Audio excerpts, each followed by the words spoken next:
આજે રાષ્ટ્રપિતા મહાત્મા ગાંધીજીની 78મી પુણ્યતિથિ। રાષ્ટ્રપતિ, ઉપરાષ્ટ્રપતિ, પ્રધાનમંત્રી સહિતના મહાનુભાવોએ કર્યા નમન। રાજઘાટ પર સર્વધર્મ સભાનું આયોજન, તો મુખ્યમંત્રીએ પણ અર્પણ કરી ભાવાંજલિ।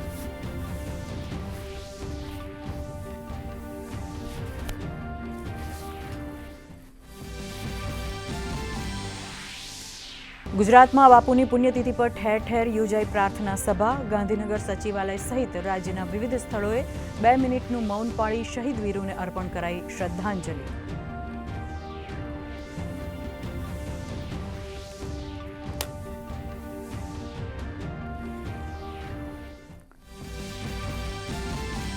ગાંધી બાપુના ગ્રામ સ્વરાજ્યના સંકલ્પને સાકાર કરવા તરફ રાજ્ય સરકારનું વધુ એક કદમ। 114 ગામોમાં ગ્રામોત્થાન યોજનાનો આજથી શુભારંભ। તો માળખાકીય સુવિધા વધારવા 2666 ગ્રામ પંચાયતોનું કરાયું ખાતમુહૂર્ત। ગ્રામીણ ઇન્ફ્રાસ્ટ્રક્ચર બનશે વધુ મજબૂત।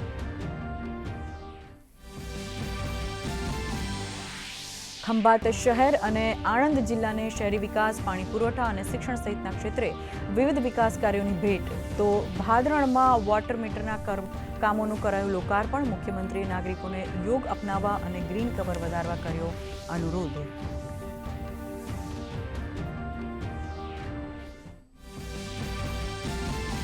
જૂનાગઢના ભવનાથમાં મહાશિવરાત્રી નિમિત્તે 11મી ફેબ્રુઆરીએ ભવ્ય નગર યાત્રાનું આયોજન। રેવડી રૂટ 500 મીટર લંબાવાયો।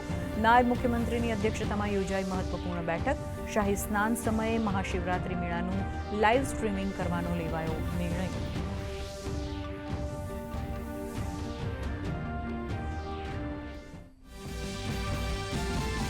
કેન્દ્રીય ગૃહમંત્રી અમિત શાહે અસમ વિધાનસભાના નવા ભવનનું કર્યું ભૂમિપૂજન। EU સાથે ફ્રી ટ્રેડ ડીલથી અસમને થનારા લાભ પર વ્યક્ત કરી ખુશી। કહ્યું, અસમની ચા વિશ્વના 27 દેશોમાં ફ્રી ટેરિફ સાથે કરાશે નિકાસ। દેશને ઘૂસણખોરી મુક્ત બનાવવા ફરી વ્યક્ત કર્યો સંકલ્પ।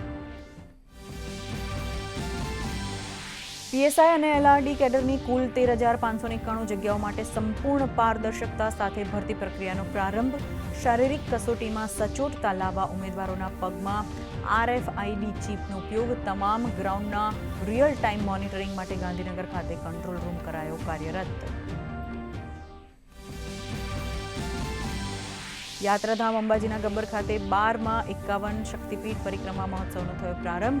વન અને પર્યાવરણ રાજ્યમંત્રી પ્રવીણભાઈ માળીએ દીપ પ્રાગટ્ય સાથે મહત્વને ખુલ્લો મૂક્યો। પ્રથમ દિવસે ત્રિશૂળ યાત્રા અને ધજા યાત્રાનું થયું પ્રસ્થાન।